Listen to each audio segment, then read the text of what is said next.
The night before my baby shower, my mother-in-law told me she expected me to put her name on my newborn's college fund, since I'm the one who sacrificed the most. I laughed, thinking it was a joke, until she handed me a contract. When I refused, she stood up in front of everyone at the shower and called me ungrateful trash. I quietly pulled out the prenup addendum my husband and I had signed the week before, cutting her off completely. I've heard stories about monster mothers-in-law, but I really thought I dodged that bullet. At first, anyway. Turns out I was just on a delay timer. I'm Tara. I live in Fort Worth, Texas. 34 years old, married to Dean for almost 5 years. No fairy tale wedding or whirlwind romance, just two people who worked through life together, one step at a time. Dean's a steady guy, thoughtful, calm, smart with money. That last part becomes real important later. We waited a few years before trying for a baby. Wanted to feel stable, prepared. I know that sounds laughable to some people. You're never really prepared, right? But we did what we could.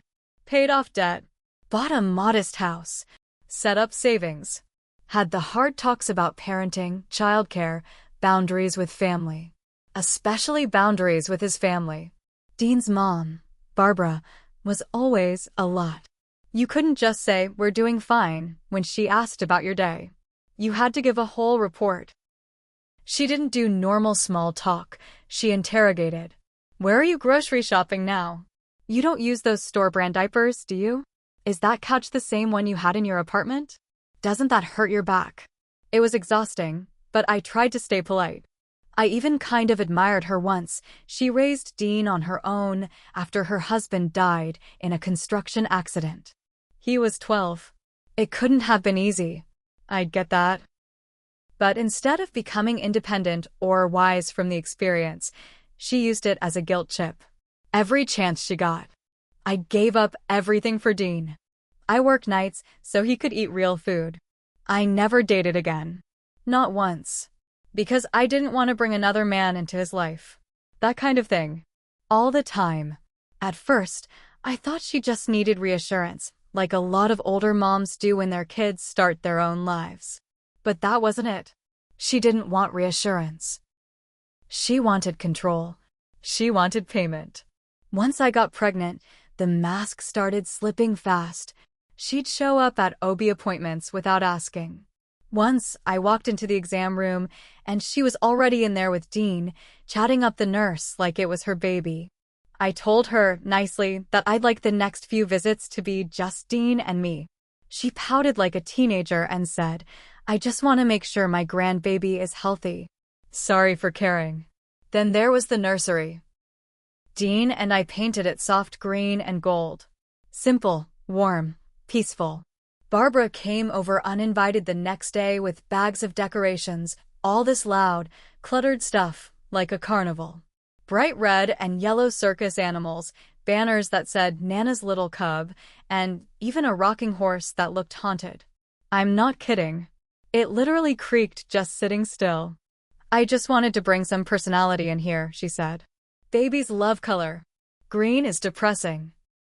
When I said I appreciated the thought but we'd already chosen a theme, she smiled that tight, bitter smile and said, "Well, I suppose I'll save it for my house then. He'll be spending plenty of time there anyway." I remember that line clear as day. I remember how cold my hands felt after. It was the first time I realized she thought this baby was hers. It came to a head the night before my baby shower. Dean had just gotten home from a late meeting. I was sitting on the couch, folding baby clothes, when Barbara rang the doorbell. Not texted. Not called. Rang the bell like she was the damn Amazon guy. She walked in holding an envelope like it was an award. "I wanted to drop this off before tomorrow," she said. "Just a little thing to make sure everything's in order." I opened the envelope. Inside was a 2-page contract. Legal language. Notarized. Not just something she typed up. This had been printed on real letterhead from a lawyer's office. A real lawyer. It said she expected to be listed as a co-contributor to our unborn child's college savings fund, specifically any 529 plan we opened.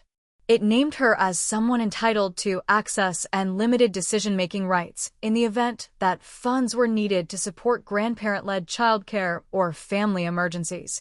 There was more. A clause about acknowledging the sacrifices made by primary maternal ancestors, and another that said this was a gesture of respect and legacy preservation. I stared at it, then at her. "You're joking, right?" She looked straight at me and said, "I'm absolutely serious. I sacrificed more than anyone for Dean to get where he is. And now, you're reaping the rewards. I want my name on the record." I don't remember exactly what I said in that moment. I think I said something like, "Absolutely not. That's insane." She got quiet, then cold. "If you think you can cut me out, you've got another thing coming. I have every right to be part of this child's future. If you won't honor me, I will find a way." I told her to leave. She stood there for another minute, breathing heavy through her nose, then said, "You'll regret this. I promise." The next day was the baby shower. A backyard setup at my sister's place. Simple. Sweet. My friends, a few coworkers, Dean's cousins, my mom, my aunt. Everyone came with love. Barbara showed up late, wearing white. Like, full-on white lace dress. She brought a massive gift wrapped in glittery gold paper and plopped it on the table like it was a bomb. She didn't speak to me. Didn't even look at me. I tried to let it go. Tried to enjoy the moment. People brought diapers, cute onesies, blankets, gift cards. We laughed, played games, took pictures. For a while, I forgot about the night before. Then came the champagne toast. My sister clinked her glass and said a sweet few words about me and Dean. People were smiling, teary-eyed. And then right before we moved on, Barbara stood up. She raised her glass and said, "I just want to say something." Everyone got quiet. She smiled. But it wasn't a kind smile. It was thin. Like a blade. I've always believed in family. I've always supported my son, even when others didn't. I gave him everything I had. And now, some people want to erase me from this next chapter. Some people don't understand what it means to show gratitude. Tara, you're ungrateful trash. Dead silence. I didn't yell. I didn't cry. I didn't even look at her. I reached into my bag, pulled out a thick white envelope, and walked it over to her. Placed it in her hand. Said nothing. Inside was a signed and notarized addendum to our prenup. Dean and I had updated it the week before, after she crossed a few lines we'd both ignored too long. It stated that any family member who displayed patterns of boundary violations, emotional manipulation, or attempts to interfere in financial or legal decisions regarding our child would be formally and permanently cut off. No contact, no visits, no legal rights, no inheritance. It was co-signed by both of us. Witnessed. Enforceable. She opened it. Read one paragraph. Her face fell. "You can't do this," she whispered. Dean, who'd been standing by my side the whole time, said, "We already did." She left not long after. Said nothing else. Just left her gift on the table and walked out the back gate. She hasn't spoken to either of us since. But she's not done yet. I can feel it. It was quiet for a week after the baby shower. Too quiet. Barbara didn't call, didn't text, didn't even post her usual passive-aggressive quotes on Facebook. Normally she'd share things like "respect is earned, not given," or "grandmothers are angels without wings." But nothing. Dead silence. I wanted to believe she was gone for good. That maybe, just maybe, she'd felt some shame for what she did. Or at least embarrassment. But I knew better. Dean stayed alert too. He started locking the front gate, something we'd never done before. We both started keeping logs of weird things just in case. Like when our trash was knocked over 3 mornings in a row. Or when someone keyed Dean's car. Small things. No proof. Just enough to make your gut turn. Then, 3 weeks before my due date, we got served. Barbara was suing us. She was filing for grandparent visitation rights. Now, if you've never dealt with that, let me tell you, it's real. It's legal. And in Texas, it can get ugly. She claimed we were intentionally severing a vital maternal bond and that she had a right to a relationship with her grandchild. Never mind that the baby hadn't even been born yet.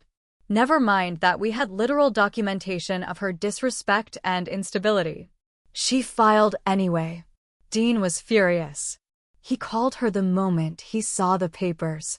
"You're out of your mind," he told her. She said, "I'm just making sure you both don't ruin this child before it even gets here." That hit him harder than she knew.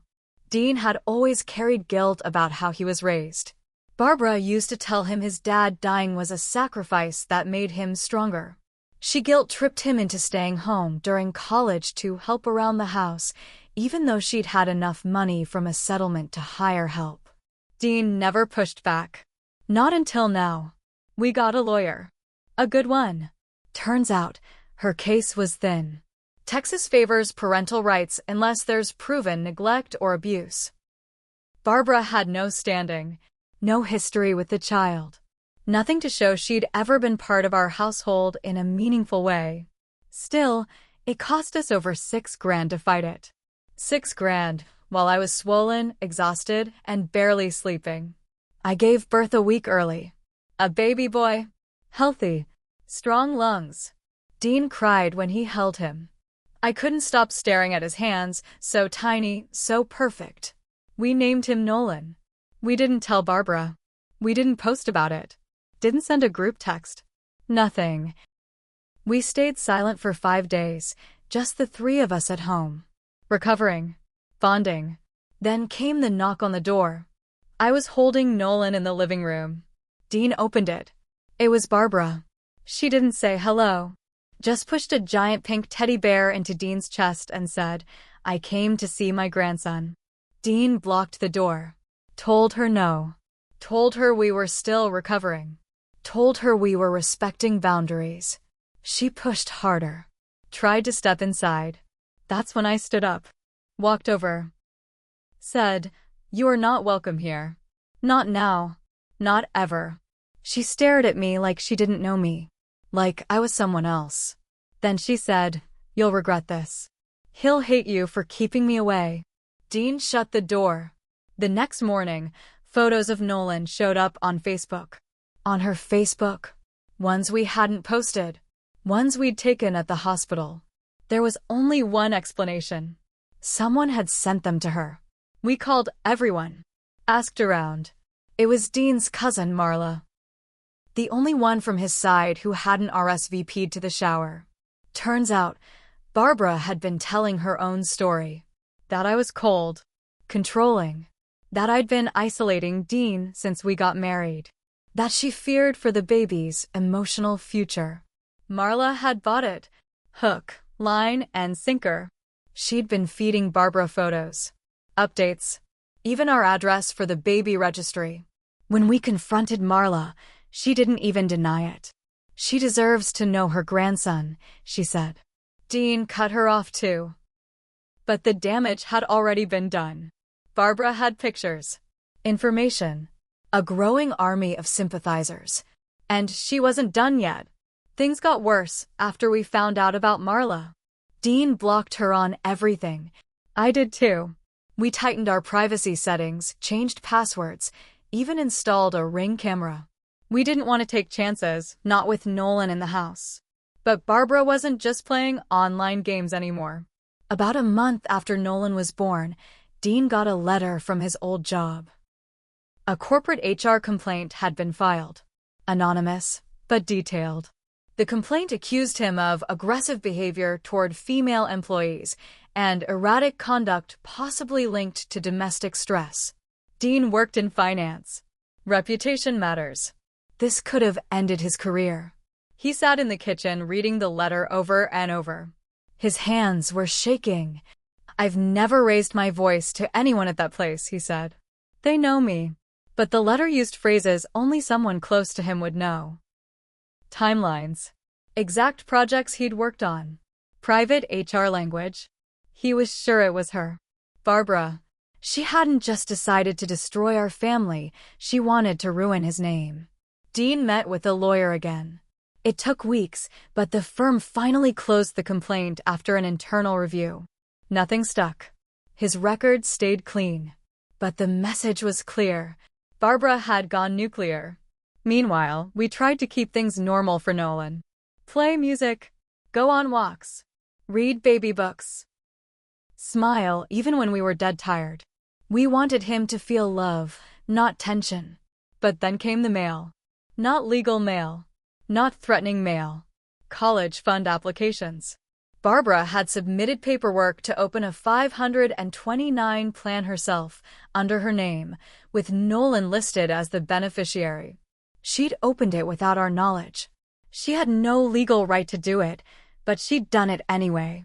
It was under her name, her control. She even listed herself as the primary guardian on the form. We only found out because the bank sent a duplicate notice to our house. She'd accidentally used our address for mailing. Dean called the bank. He was livid. They flagged the account, froze it. Eventually, they closed it after verifying Nolan's legal guardianship. But the damage was done. Again. Barbara had created a legal paper trail with our son's name on it, trying to build a case that she was involved, important, necessary. Our lawyer warned us, she's laying groundwork. This isn't just bitterness. She's playing long-term. One day, she may try to challenge custody or make claims about neglect. Document everything. So we started keeping records. Every interaction.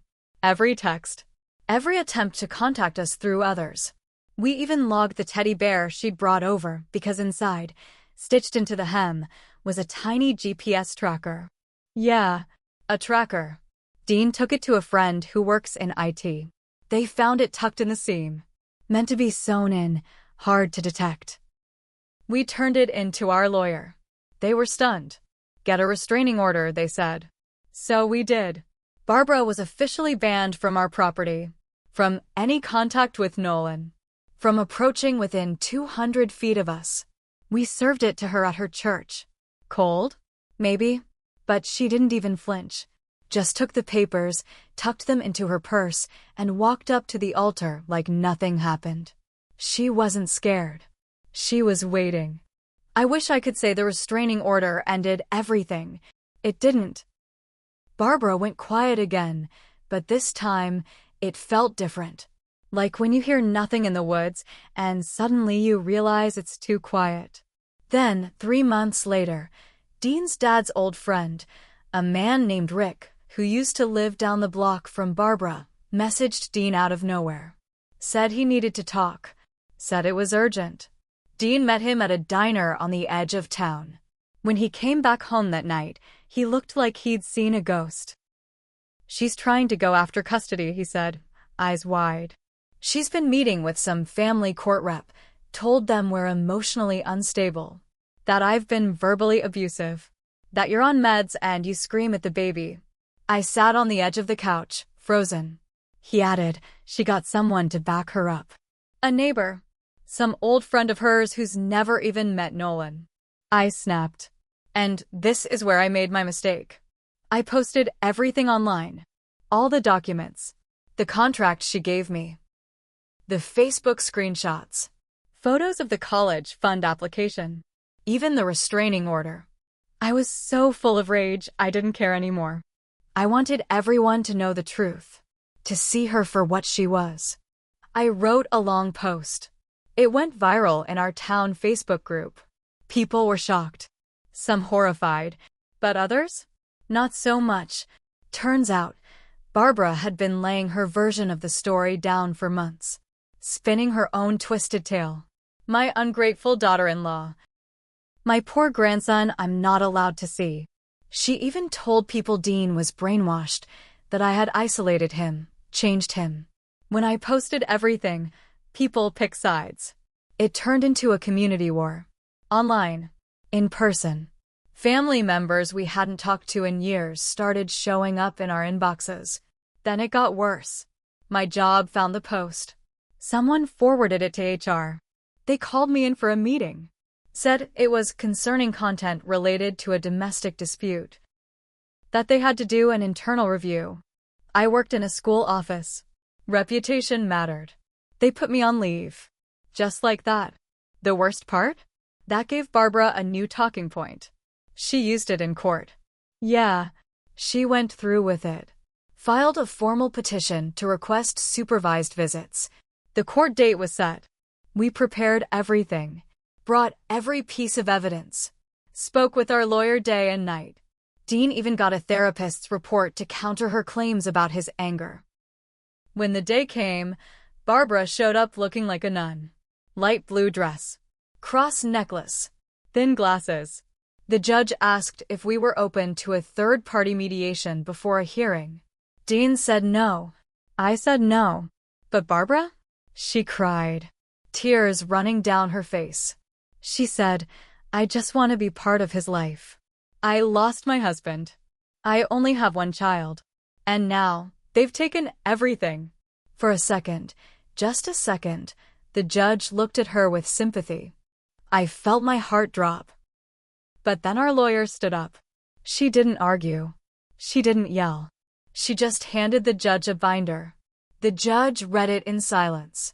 Then he closed the binder. Petition, denied. Visitation, denied. Court warned her, one more attempt to interfere, and she could face charges for harassment and fraud. She left without a word. Dean didn't even look at her. Neither did I.